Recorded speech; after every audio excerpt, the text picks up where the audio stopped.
Hi, my name is Sandra Wendel. I am a nonfiction book editor. I've written a number of books about editing and other topics. One of them is called Cover to Cover, What First Time Authors. Oh, this is backwards, isn't it? I'm sorry if you're seeing it backwards. I apologize. I don't know how to switch the thing around. What a day. This whole medium uh, day is amazing. I don't know about you, but it's making my head hurt. There's so many good sessions, and I am honored that you have chosen my session today. And I am going to make this fun because editing is generally not considered fun, but we're going to have fun today. And I'm not going to talk at you. They told me not to use um, PowerPoint, which is fine because the technology is kind of scary. So I have my Katie Porter style. Oh, sure. And this is backwards. That's just great. This is my Katie Porter style whiteboard.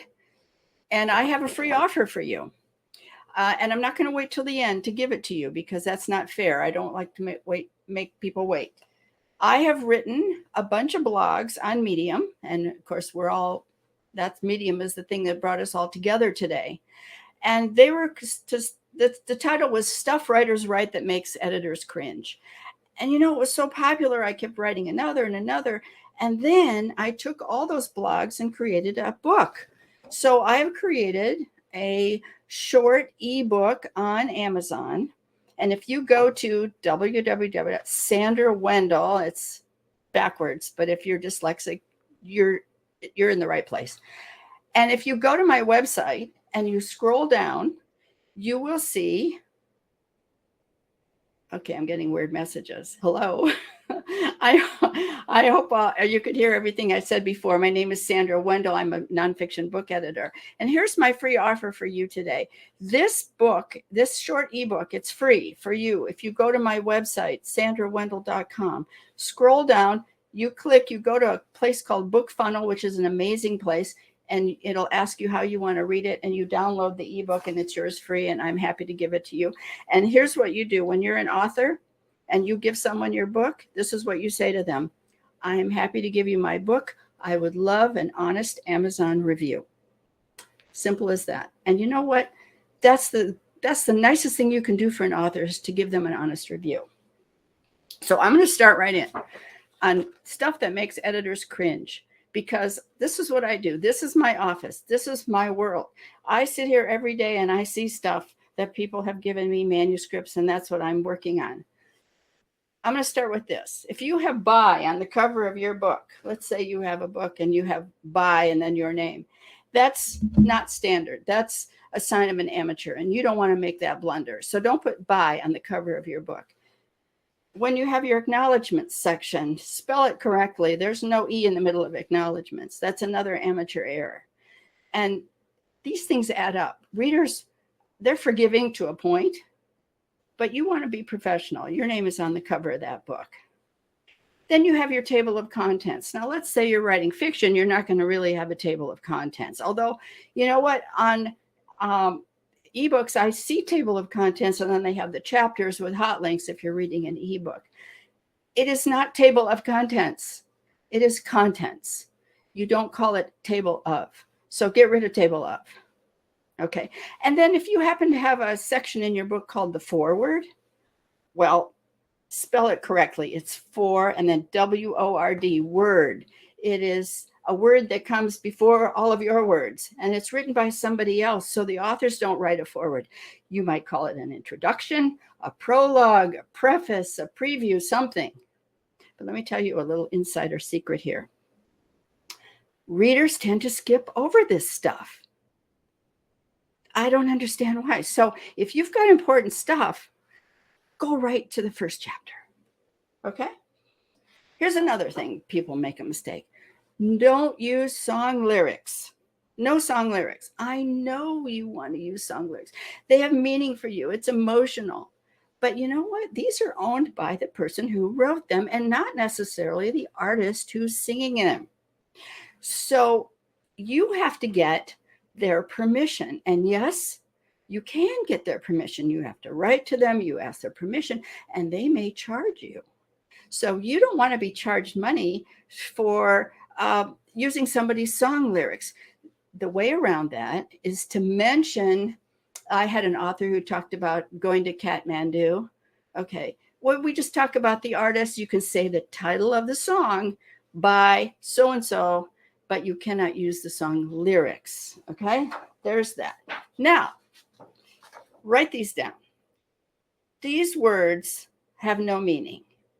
So if you do a search in your book for the word things and you get 30, 40 hits, go back to each one of those examples and see what other word you can substitute, because these are not strong words. If you're using the word things I did today, and oh, I have these other things, there's always a stronger word that you can substitute. Good. What does good mean? Good to me is not good to you. Who knows what good means? Great, totally overused. Oh, our picnic was great. The ride was great. We had great help. No, you can always find a better word. And so do a separate search. Now, in my book, Cover to Cover, what first-time authors need to know about editing, there's a checklist in the back of that book, and you can go through that checklist, and I've got all my pet peeve words in there for you to just check separately and correct. Very. If someone is pretty and you say they're very pretty, how much prettier are they? Okay. It doesn't amplify pretty. You might say they were beautiful. There's always a better word. Or just take out very. Most of the time I'm just taking out the word very. Or really, something is really happy. Well, maybe they're delirious. Really is another word that you don't need. Okay. Oh, and thank you for the note. I guess you are reading this. It's not backwards. It's only backwards to me. Right? Okay. All right. Here's another one. Wikipedia is not a credible source. So if you're writing nonfiction and you use Wikipedia as a source for your information, it is not considered credible. Wikipedia is an aggregator of information. So the real sources on Wikipedia are at the bottom. Go to the original sources. So do not cite Wikipedia as a source, because it is not. It will show you, it will get you to the real source. Okay.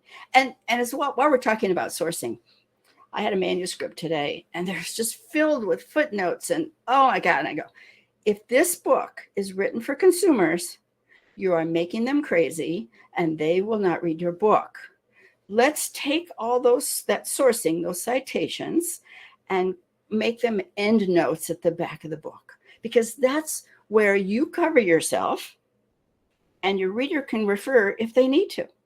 But they're trusting you to tell them. Okay, they're trusting you to tell them, and you're covering yourself. And I also know other people who have put all their sources in a separate file on their website.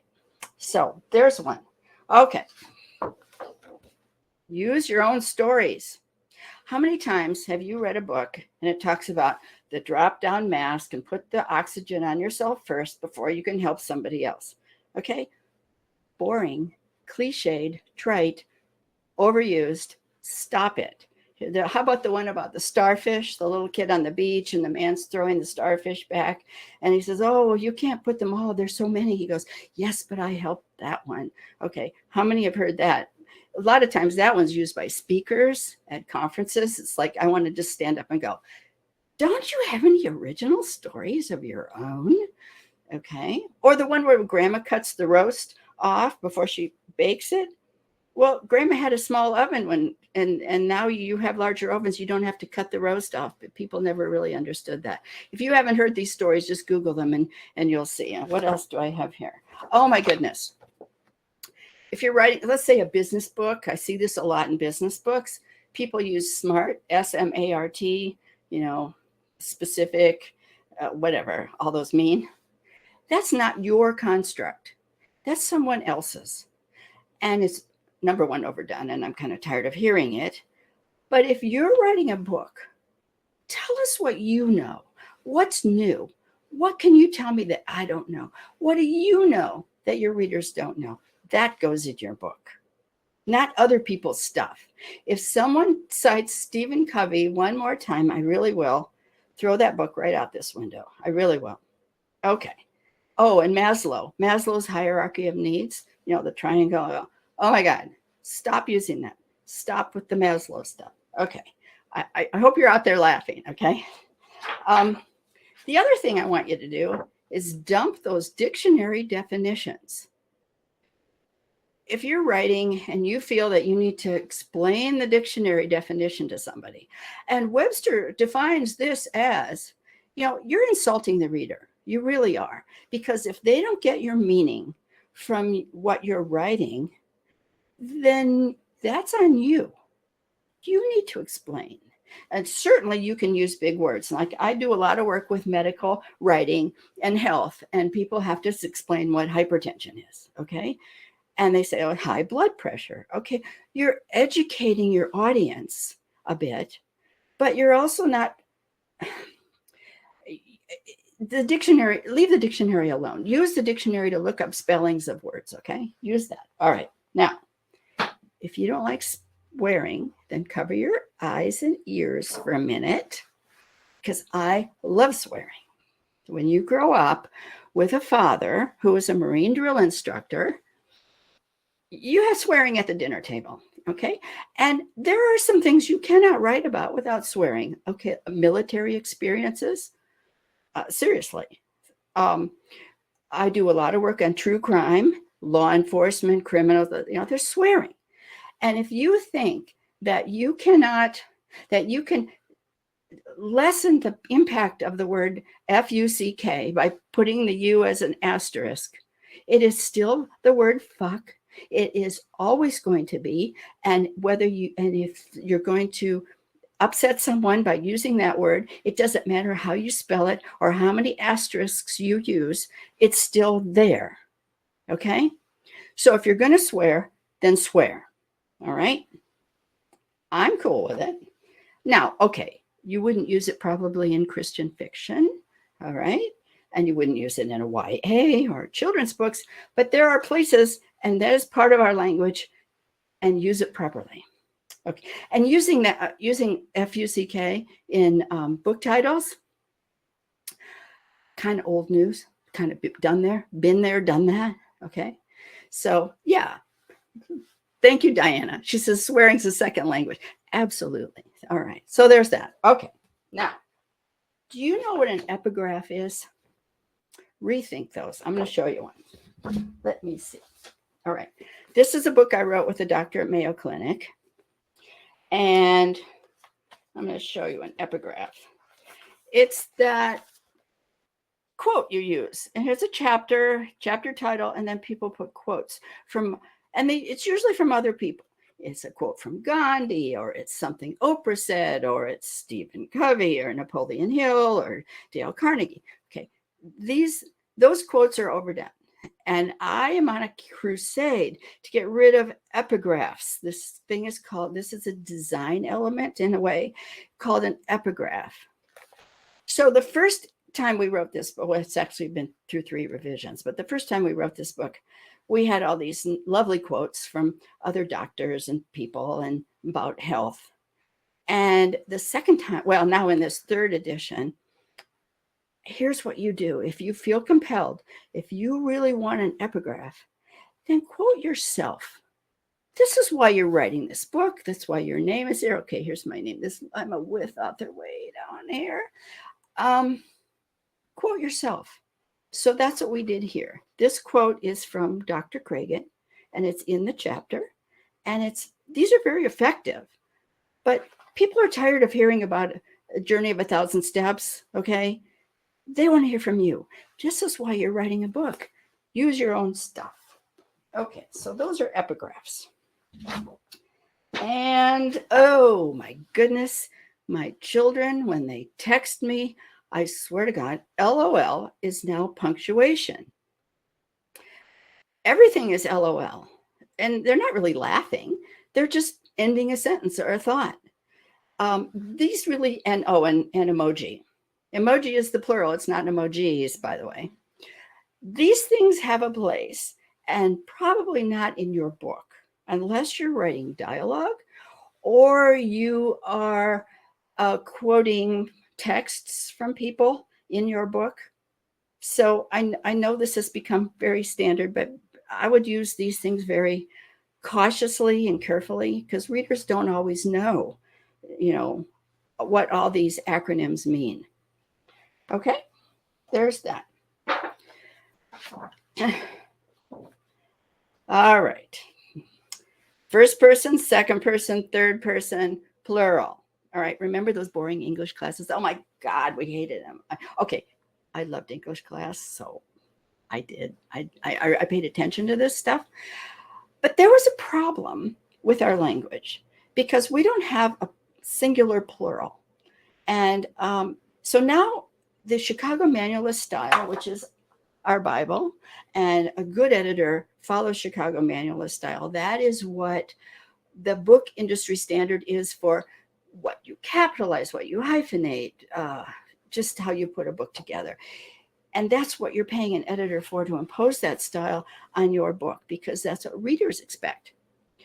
So now the people, the esteemed editors at the Chicago Manual of Style have said we can use the singular they. And I think that's very appropriate now because, you know, we're there's so much discussion around what is your pronoun. And so I'm okay with using this singular. And used to be that we'd have to write around and have all these convoluted sentences. You don't have to do that yourself anymore. Okay, there's that. Okay, what have I got here? All right, we talked about that. Let me put my free offer up here again.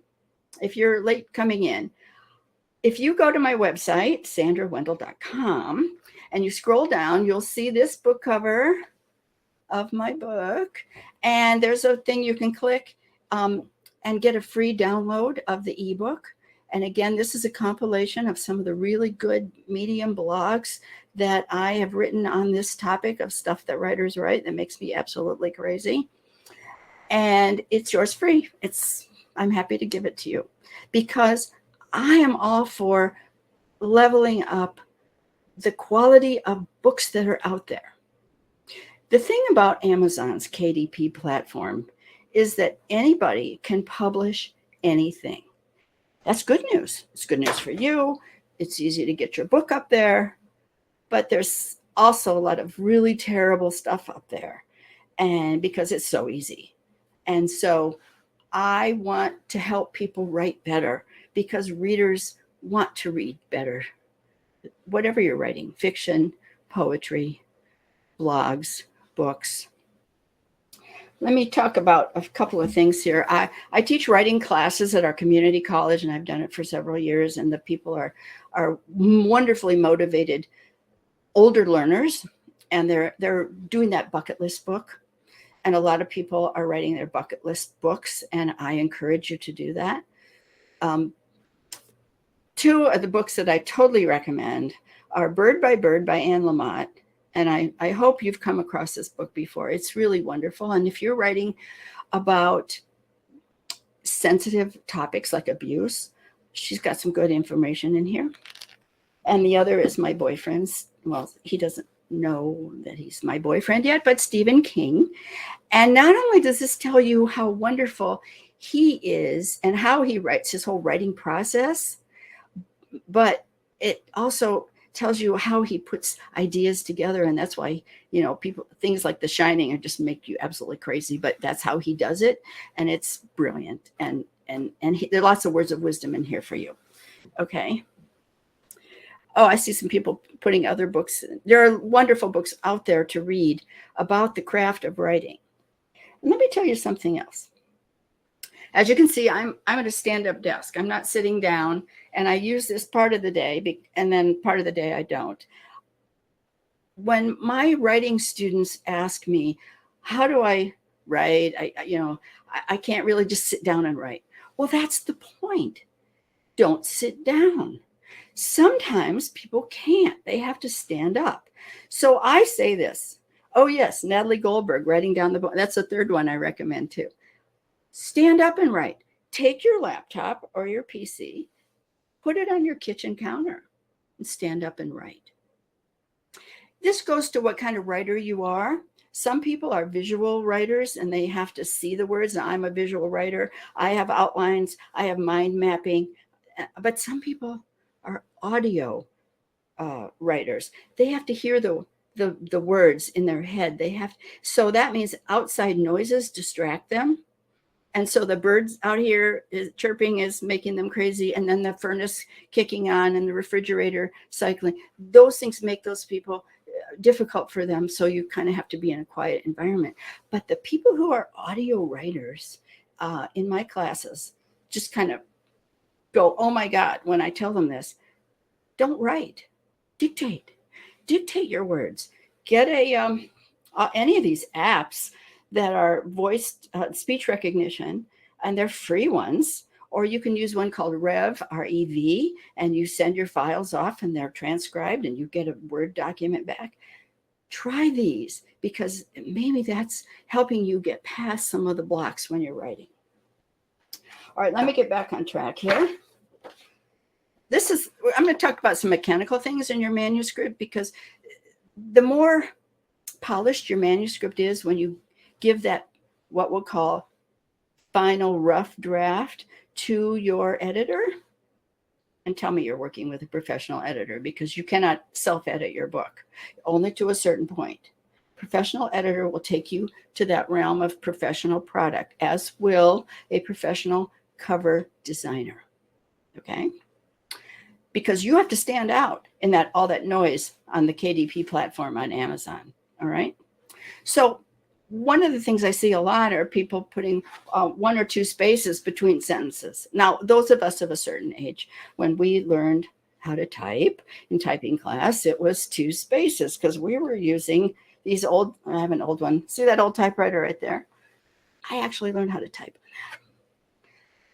1 space. There's a reason for that, because it really messes up the whole design process with the InDesign software. 1 space between sentences. Now, if you don't do that, your editor will fix it. But 1 space. Okay? Now, when do you use italics, bold, and underlining? Okay? Italics, rarely. And the reason we do that is because it loses its punch. If you italicize everything and you think you're emphasizing words, you're not. You're just making noise for the reader, and they don't like that. And the Chicago Manual of Style has very strict rules about what is italicized and what is not. Okay? Boldface, probably not in fiction, but and I know the editors out there listening in, okay, we can have a discussion. You just email me and we'll have a discussion about that. Boldface is rare, but in business books, sometimes with bulleted lists, we'll have some boldface, or if someone has a lot of words that they want to define, sometimes we'll boldface them, but words used as words are often in italics. Underlining, never. This is easy to remember. Do not underline, because books in production don't have underlining in them. Okay? Now, this gets to the question of emphasis. If you're using 400 exclamation marks in your work, I will take them out and I will give you 5. I'll put 5 back in and you can put them, you can decide where you want them. Just putting an exclamation mark after a sentence does not make it an exclamation. It doesn't add to it. If your words are the punch, that's where the punch needs to be. Okay. Now, if you have a total exclamation like, oh, okay, yeah, okay, you could talk me into an exclamation mark there. But generally, do not use exclamation marks. All right. Or the semicolon. And here's why. And I'm not saying don't ever use this. People don't know how to use it. It's kind of a strange little thing. And it's between 2 independent clauses that doesn't use a conjunction. And okay, I know you don't really care about that. But this is a strange little punctuation mark.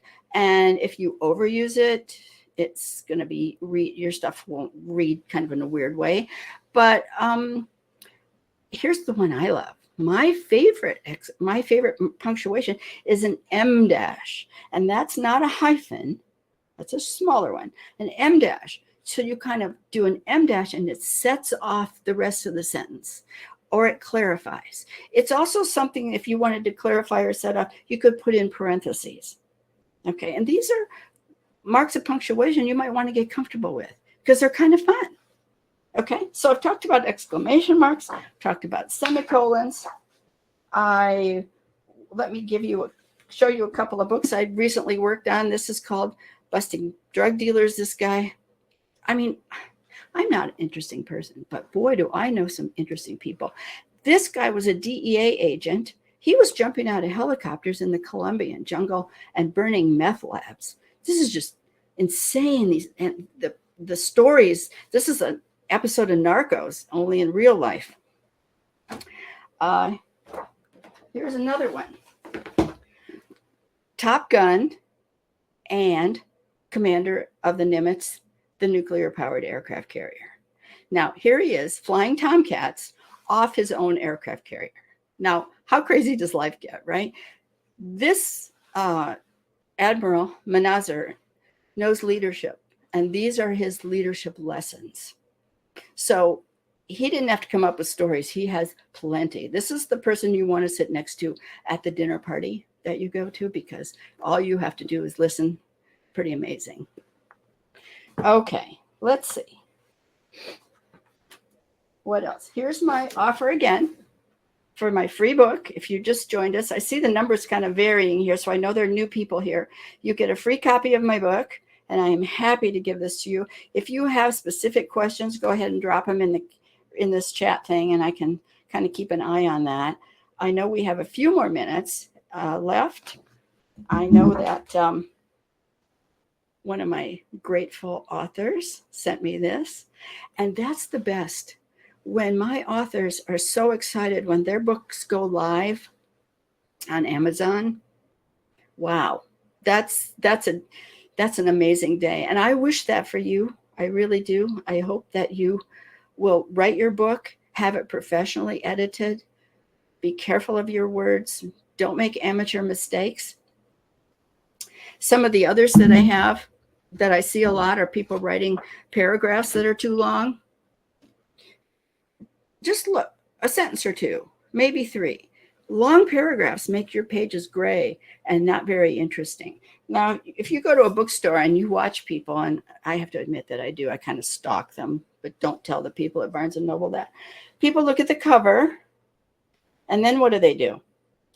This, back cover. They read the back cover. This is the most important part of writing. This is the hardest thing to write about your book. And this back cover copy becomes your Amazon description. And again, the hardest thing to write about your book. You must spend a lot of time. You must rewrite this thing at least 10 times. It is really hard to write. But then what do people do?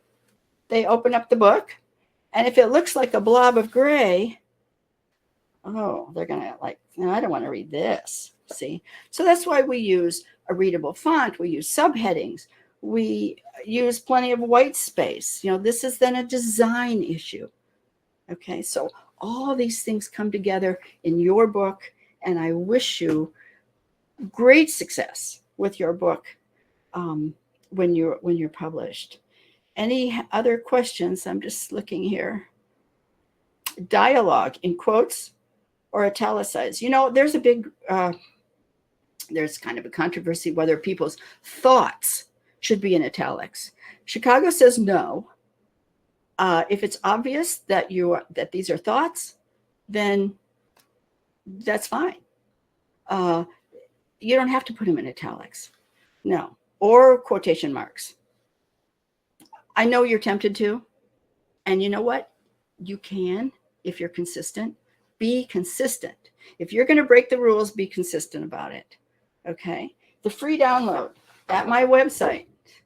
And then you scroll down and you'll see this cover, and then you just click on that, and it takes you to Book Funnel, and it will ask you for your email. And trust me, I'm not going to do anything with your email. I just didn't know how to get rid of that to get you the free download.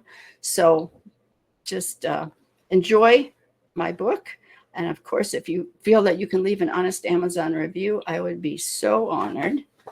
And I thank you all for, I'm just watching the time. I know you have other things to do. This has been a long day with wonderful information. And I'd love to hear from you. Email me through my website. Email me. Let me hear from you. Thank you. And I'll kind of watch here. I don't know if they turn these off or what happens here. This is really fun. You know, it's kind of intimidating talking without having someone else to talk to. But you know what? An editor's life is very much heads down on the computer with your words. And I'll leave you with this. My friend Lisa Pelto of Concierge Book Publishing said, working with your editor is like rummaging through your underwear drawer. So if you'd like to have me rummage through your underwear drawer, I'd love to try. Thank you. Thank you all.